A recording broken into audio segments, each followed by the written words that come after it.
Welcome to a deep dive into the life of Alexandra Zarini, an heiress to the Gucci empire who traded glamour for a fearless pursuit of truth. For decades, she lived behind locked doors of luxury, haunted by a hidden nightmare that tore at the heart of one of fashion's most storied families. Now she's breaking her silence in a quest for justice and a mission to protect others. Let's step beyond the glittering facade and discover her compelling story. Alexandra Zarini was born in 1985 in Milan, Italy, the cradle of high fashion itself. From the moment she took her first breath, her bloodline connected her to the house that Gucci founded in 1921. Her mother, Patricia Gucci, was the daughter of Aldo. Her father, known publicly only by the surname Losio, was more of a quiet figure in the background, someone with minimal mention in the swirl of Gucci's legacy. As a child, Alexandra was surrounded by everything that spelled luxury, from lavish properties to private planes, from meticulously tailored outfits to personal security details who followed her across continents. Whatever she wanted was likely hers in an instant, at least on the surface. But the Gucci empire itself was no stranger to turmoil. Most famously, Maurizio Gucci, Aldo's nephew, was assassinated in 1995 by a hitman hired by his ex-wife, Patrizia Reggiani. Even before that shocking murder, the family had endured lawsuits, public feuds, and tabloid controversies. Aldo was once jailed for tax evasion. Brand control slipped away from family hands thanks to infighting and corporate takeovers. The name Gucci, while drenched in glamour, was also tangled in drama. Still, the world at large rarely glimpsed the more private tragedies. And so, while her extended family's battles played out on the business pages, Alexandra quietly navigated her own personal battlefield, a far darker and more isolated one.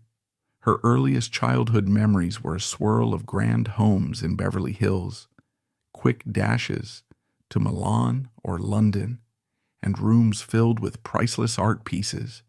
Instead of typical slumber parties, she attended invitation-only events. Instead of an ordinary station wagon, she rode in cars with tinted windows and uniformed drivers. To outsiders, it must have felt like a dream realm. Inside that realm, however, Alexandra carried a secret burden. She claimed she was sexually abused from the age of 6 by her stepfather, Joseph Ruffalo.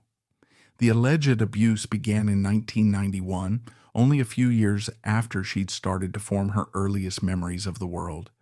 And it would continue, she said, well into her young adulthood, until about 2007. At the time, Joseph Ruffalo was a man who seemed, on paper, to be a pillar of the community. He was involved in children's hospital volunteering, had his own set of professional connections, and was known in certain circles as an affable, sociable figure. But to Alexandra, that veneer masked a predator. She has recounted the harrowing moments when she would hear the clinking of ice cubes in his Scotch glass, a sound that triggered immediate dread because, she alleges, it often preceded abuse.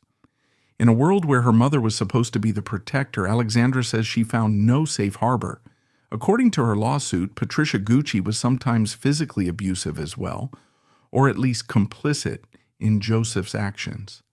Alexandra describes times when her mother nearly strangled her, or at the very least failed to intervene, while Joseph committed acts that no child should endure. Despite the trauma, Alexandra's life continued along an outwardly privileged track. She attended local private schools, first in Europe, then in the United States, floating in and out of academic institutions without the typical teenage angst that might disrupt an heiress's routine. She didn't go to college, and whether that was by personal choice or family dynamics isn't entirely clear.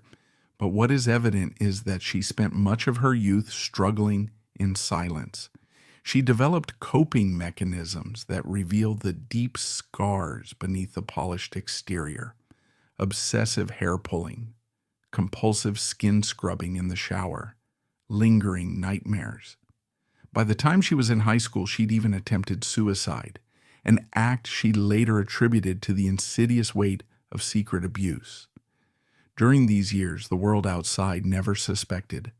The Gucci brand underwent transformations, new creative directors were hired, iconic collections were launched, and the fashion press fawned over new runway pieces that revitalized the label's global reputation. Meanwhile, Alexandra claims that at home, she and her younger sister Victoria lived in a toxic environment. She says that she even witnessed Victoria enduring or narrowly avoiding the same fate, going so far as to warn her younger sister about Joseph's predatory behavior. Neither child, she maintains, received the maternal protection they so desperately needed. When Alexandra reached her early 20s, after more than a decade of alleged abuse, Joseph Ruffalo was finally out of her life. Patricia divorced him in 2007, but that didn't mean Alexandra found immediate peace. Traumatized and desperate for relief, she slipped into drug use: cocaine, crystal meth.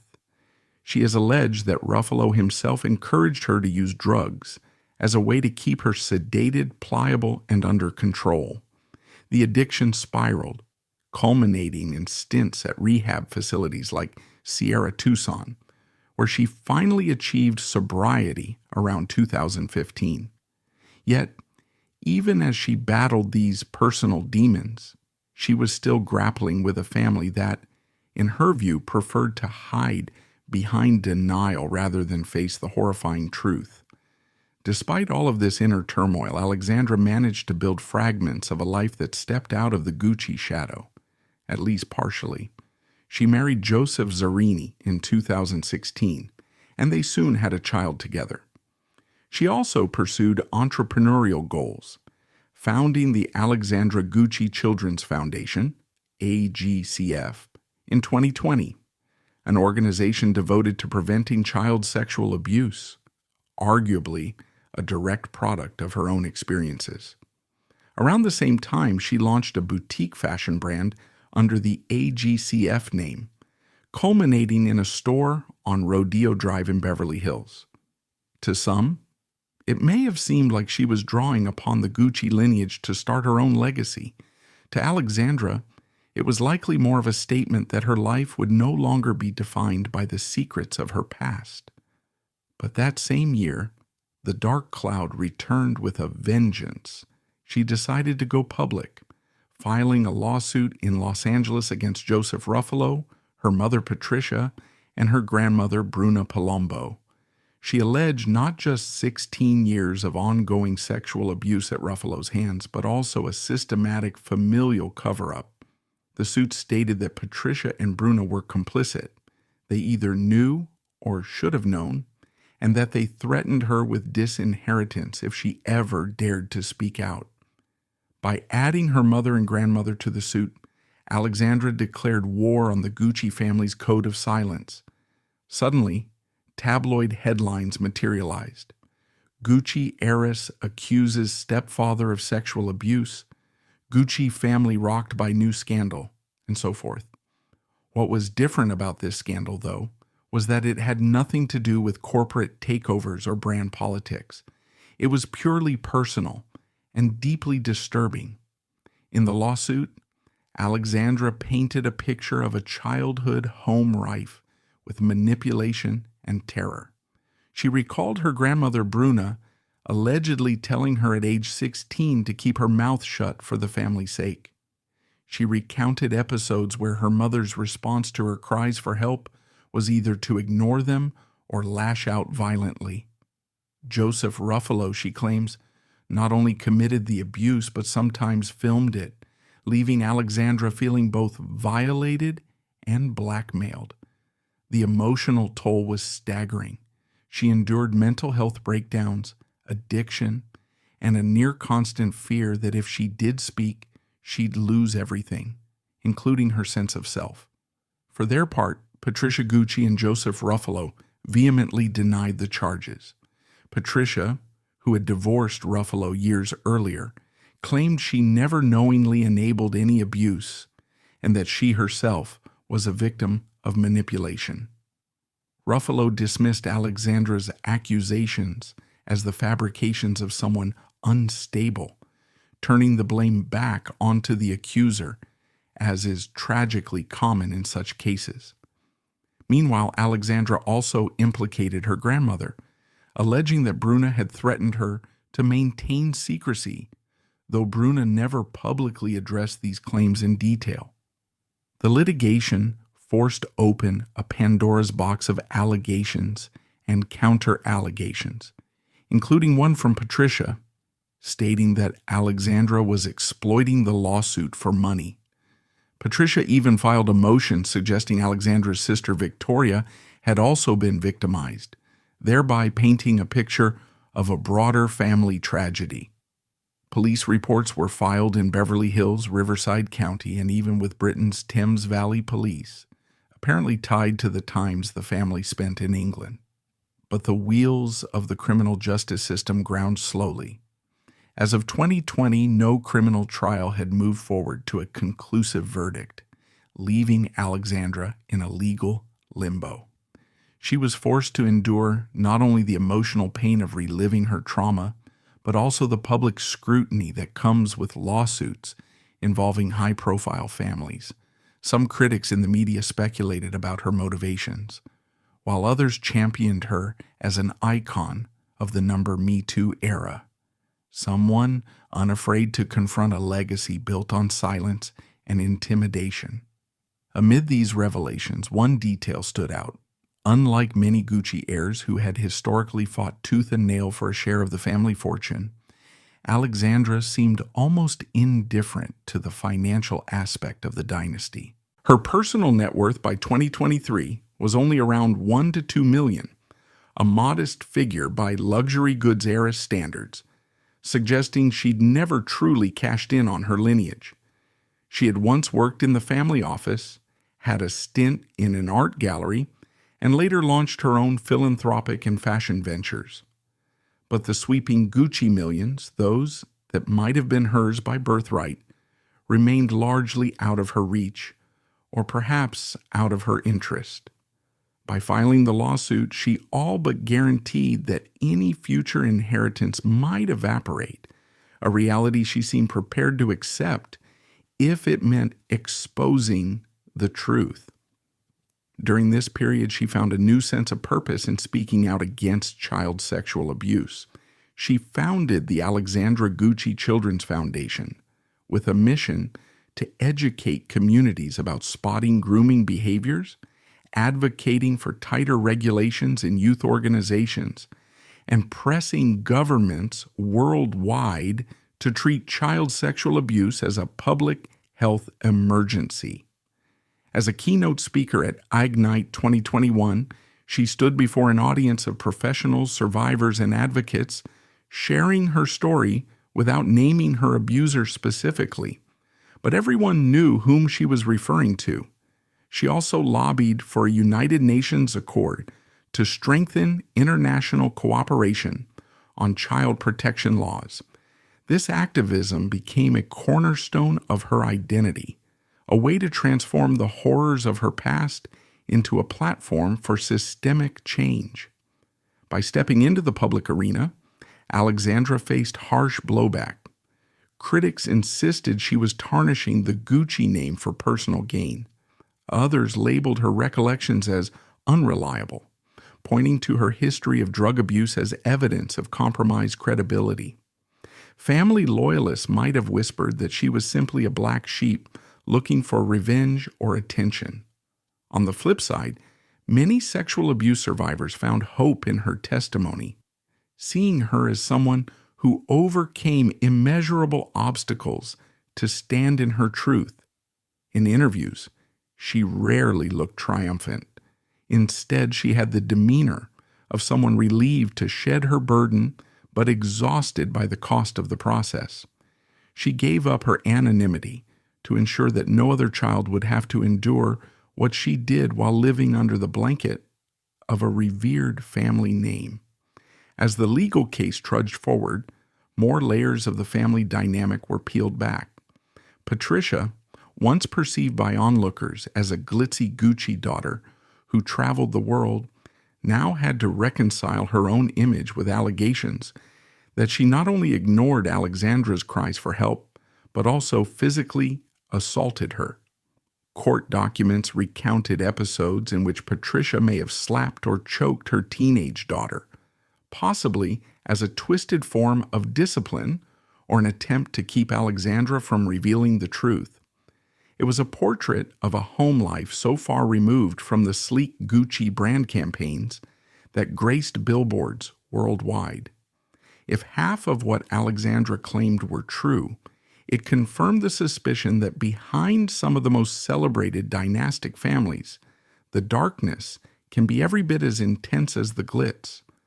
In 2021, Patricia's legal team filed motions that took aim at Alexandra's mental health, referencing her history of drug use, self-harm, and alleged instability. Alexandra responded by calling it victim blaming, a tactic she said was specifically meant to discredit her. The spat grew uglier with each passing court date, culminating in accusations that Victoria, Alexandra's sister, had also been abused, but might be too traumatized or conflicted to come forward. Neither sister publicly discussed the other's experiences in detail, but the strain was obvious. Alexandra had effectively splintered from her mother, grandmother, and presumably from her other siblings as well. A once formidable, if fractious, bloodline was now engaged in a civil war over the unthinkable. For onlookers who remembered the earlier House of Gucci saga, replete with intrigue, betrayal, and murder, this new chapter only underscored the notion that the Gucci story is no mere soap opera, but a multi-generational labyrinth of secrets. The difference was that Alexandra's revelations did not revolve around corporate strategy or controlling stakes in the brand. These claims implicated the moral core of her immediate family, indicating that at least some members might have turned a blind eye to a child's suffering in order to maintain a charade of perfection. Amid these revelations, Alexandra continued her philanthropic work. Through her foundation, she invited mental health professionals to speak on the signs of childhood trauma, raised money to create specialized child protection training, and argued publicly that the stigma around incest and sexual abuse within families must be dismantled if any real progress is to be made. She gave interviews to carefully chosen outlets, always with an air of measured calm. Her narrative was neither a triumphant rebirth nor a polished brand pivot. If anything, it felt more like an ongoing quest for accountability. By 2023, the lawsuit still hadn't gone to a full trial. Legal delays, jurisdictional issues, and behind-the-scenes negotiations seemed to slow everything down. Alexandra expressed frustration that the justice system gave no urgency to her allegations. Even so, the public record was filled with enough details to paint a grim picture of her early life. Joseph Ruffalo reportedly continued to deny all wrongdoing, occasionally seeking to have the case dismissed. Patricia in turn insisted she was not the villain her daughter portrayed her to be. The net result was a tangled mess of legal arguments, overshadowed by the raw emotional toll inflicted on the participants. Despite the legal quagmire, Alexandra's personal life was slowly rebuilding itself. She had her husband, Joseph, and their child, who was born around 2016, bringing a sense of normalcy to an existence that had once been anything but normal. She had cut ties with large swathes of the Gucci clan, effectively resigning herself to permanent estrangement. She fully expected to be written out of any inheritance from Patricia or Bruna, and she viewed that as a necessary sacrifice. From her perspective, to remain silent would have been to allow another generation to suffer behind the brand's carefully curated mystique. The Gucci brand, now owned by a major luxury conglomerate, marched on with seasonal collections, star-studded campaigns, and global expansions. Creators under the Gucci label likely continued brainstorming new designs and marketing strategies, far removed from the swirl of allegations faced by one of the brand's lesser-known heirs. Few official Gucci statements ever addressed Alexandra's lawsuit or her accusations of childhood abuse. In effect, the brand carried on as many major fashion houses do, unaffected by the personal dramas of its founding family. The story of Alexandra's abuse, heartbreak, and activism existed in a parallel reality, a small footnote in the sensational ongoing Gucci saga that the average consumer might only stumble upon in an occasional news article. By 2024 or so, the case still lingered in pretrial motions, sometimes overshadowed by other Gucci-related news, like film adaptations, brand expansions, and paparazzi shots of celebrities wearing bold Gucci designs. Yet for those who followed the personal side of the Gucci tale, Alexandra had emerged as a sort of reluctant face for survivors. She gave occasional interviews describing how she overcame addiction, found the courage to break the silence, and balance being a mother herself. She recounted how the birth of her own child amplified her resolve to ensure that the generational cycle of abuse stopped with her, that she would never let her own child experience the terror she had known.